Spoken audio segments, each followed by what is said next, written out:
Kata kunci dalam hati seseorang. Makanya kata para ulama, bisikan syaitan agar seseorang terjerumus dalam dosa dimulai dalam hatinya. Selalu hati yang terbisik, bukan di kuping kita, bukan di luar, di dalam hati. Tuh lihat tuh begitu tuh coba aja, tuh nggak apa-apa. Dalam hati bisikannya.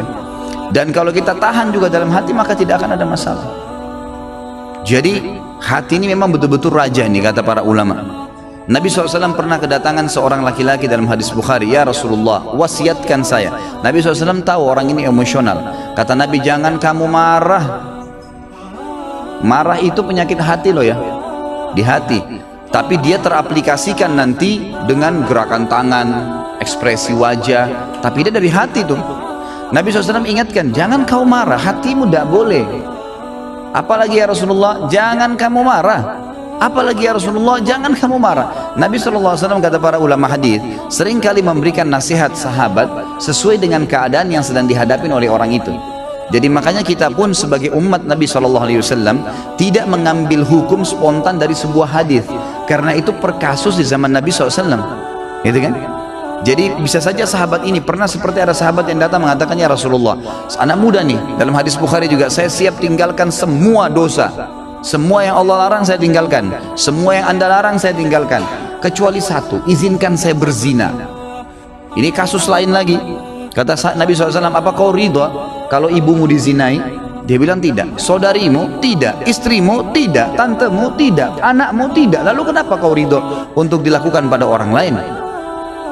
Di sini Nabi SAW mengobati keadaan para sahabat yang sedang bertanya sesuai dengan kasus yang sedang dihadapin, gitu kan? Ini poin lainnya. Kita kembali kepada poin bahasan kita.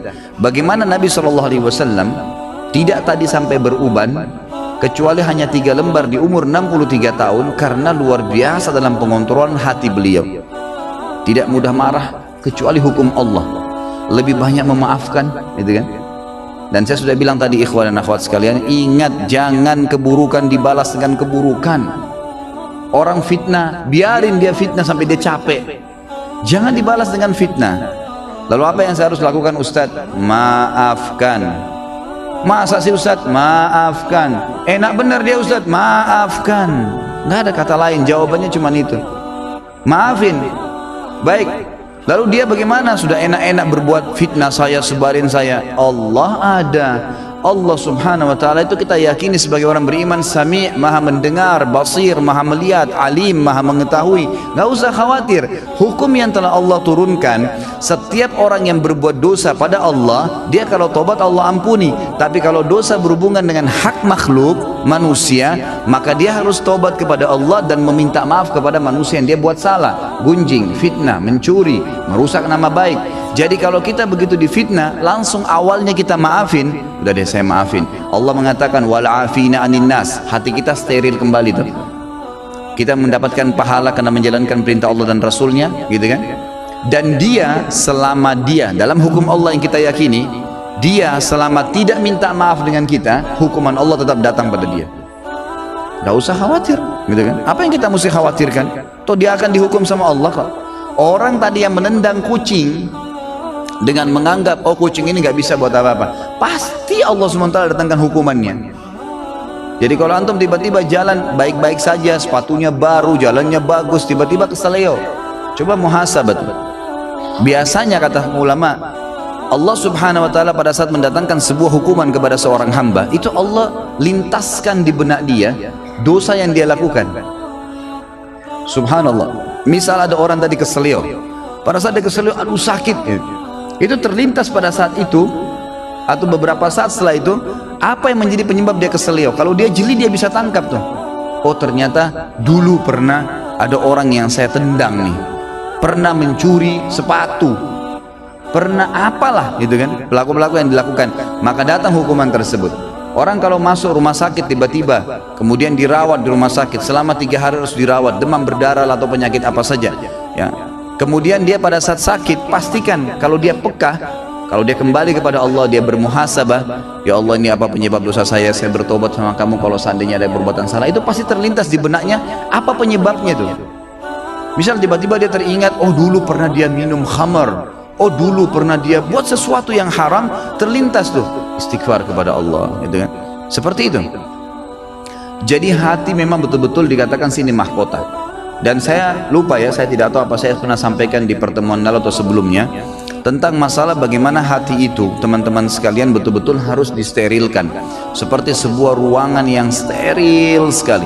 Hati itu, kalau hati ini antum buka seperti ruangan, sebuah ruangan, jendelanya terbuka, pintunya terbuka, di dalam ruangan berserakan tulang-tulang bekas makanan, baju kotor, makanan-makanan yang sudah basi. Apa jadinya ruangan itu? Masuk serangga dan binatang nggak? Hah? Masuk nggak? Kok cuma ngangguk-ngangguk? Hah? Masuk kecoak, masuk nyamuk, masuk lalat, masuk burung, masuk anjing, beragam macam. Tapi kalau ruangan itu bersih, ditutup jendela dan kacanya, maka tidak akan ada masuk apa-apa. Bahkan tidak ada nyamuk seekor pun. Ruangannya bersih, steril, dipel, disapu, pasangin AC yang bagus, kacanya rapat, pintunya rapat, ada pewanginya, nyaman kita di situ. Ini kalau saya bahasakan seperti hati manusia. Kalau ada penyakit di dalam seperti banyaknya tulang-tulang bekas makanan tadi itu, akhi dan ukhti, sedikit-sedikit antum hasut sama orang, sedikit-sedikit antum merasa kenapa orang ini lebih hebat dari saya, kenapa orang ini lebih gagah dan lebih cantik, kenapa orang ini begini, kenapa orang ini, terus dibawa dengan penyakit hati. Maka seperti hati tadi yang penuh dengan ruangan yang penuh dengan barang-barang yang rusak tuh, baunya nggak enak. Dan lebih parah lagi, ada orang dijaga sama dia, penyakit hatinya itu dijaga, dibiarkan dengan cara juga pintu hatinya terbuka. Jadi dia tidak taubat kepada Allah, tidak ditinggalkan, maka setan-setan pada datang tuh, terus menerus datang. Maka harusnya memang ditutup, dirapiin, dipel, dibersihin, steril, kita akan nyaman di situ. Makanya Allah Azza wa Jalla mengatakan dalam Al-Quran, salah satu ciri orang yang akan selamat hari kiamat dengan mudah, bahkan saya bisa bahasakan selamat masuk surga tanpa hisab, Allah mengatakan illa man atallaha biqalbin salim, orang yang datang kepada Allah hari kiamat dengan hati yang bersih, steril, nggak ada apa-apa di situ. Ingat, terus saya ulangi, ingat ikhwan dan akhwat sekalian, jadikan sebagai peringatan bahasa ini. Jangan pernah siapkan musuh yang akan berhadapan dengan antum di hari kiamat. Dan yang kedua, jangan pernah beratkan timbangan dosa kita. Itu dua hal antum jaga.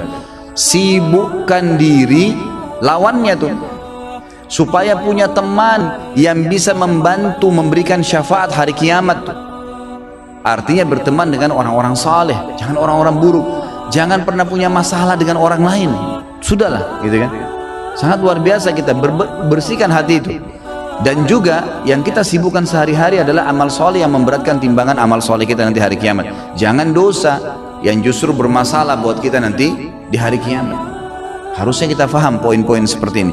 Para ulama salaf dulu, mereka itu kalau berbicara ikhwah dan akhwat sekalian, mereka hanya mengucapkan kata-kata yang berbau nasihat, berzikir, membaca Al-Quran, atau menanyakan kabar orang lain. Berputar di 4 hal ini, nggak ada yang lain.